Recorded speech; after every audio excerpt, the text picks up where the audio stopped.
Ayun, dito na kami sa Hacienda Gracia Resort and Hotel. Ito sa may Pampanga. Ayan.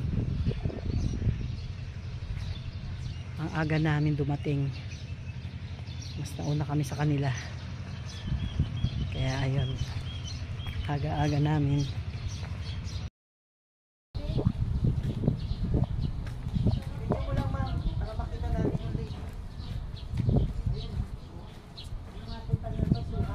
Suha po. Alam ko ba't may lake sila. Pag may sobrang pagkain, pinapakain dyan. Walang tapon, di ba? Di ba, may tilapia sila dyan. Ay, mga isda. Kakainin yung mga tira. Hello, welcome sa aking resort. Joking. Hindi ba?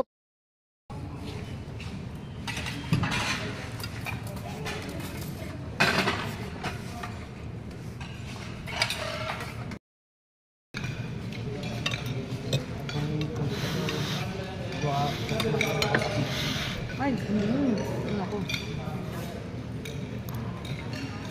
Isa lang ang excited. Pinakadaw kami ito. Pinakam ka tuig sa nursery. Ayun, dalawa. Kasama yung sa room, ma'am.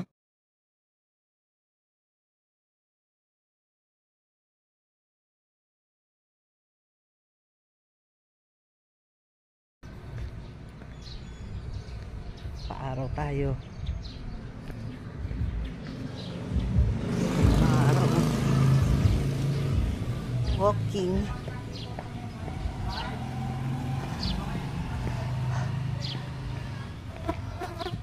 Paakyat naman.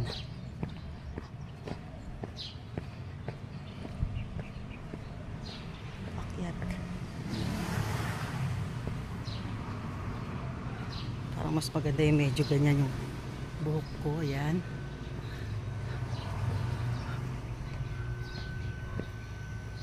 Dito banda sa amin, White Gate.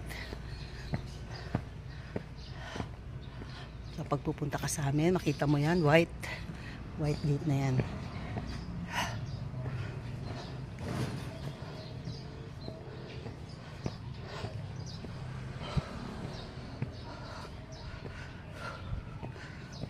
One minute lang pala paglakad mo.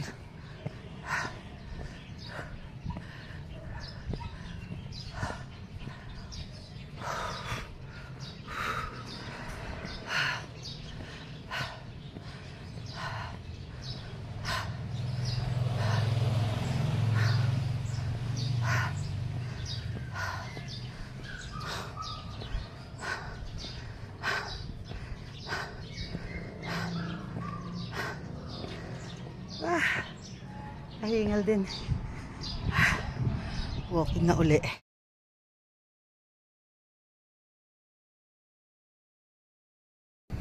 Ayun na. Ay, madilim na pero maano pa rin. Madilim na maliwanag. Ayan. Sarap dito mag-exercise. Oh. Tingnan nyo. Diba? Oh, ayan. Daming berde sa everywhere you look. May enjoy ka talaga. So ngayon, ang mangyayari, hindi kami nasa grade 2. Ang room ninyong dalawa ni Sir David dito sa grade 6. Ako. Tapos, 6 to 11 ang klase natin lahat, di ba? So, ang mangyayari dyan, para tuloy-tuloy na magawa mo yung materials sa learning reading materials, tuloy-tuloy. Halimbawa, kung ikaw yung 6 to 9:30, kasi dalawang oras eh. Pag 6 to 9:30 ka, ikaw yung magtuturo magmula 6 hanggang 9:30. Tapos 9:30 to 10 recess, 10 to isang oras na lang pila kay sir. 6 to 8 ka pala dapat, 6 to 8 ka.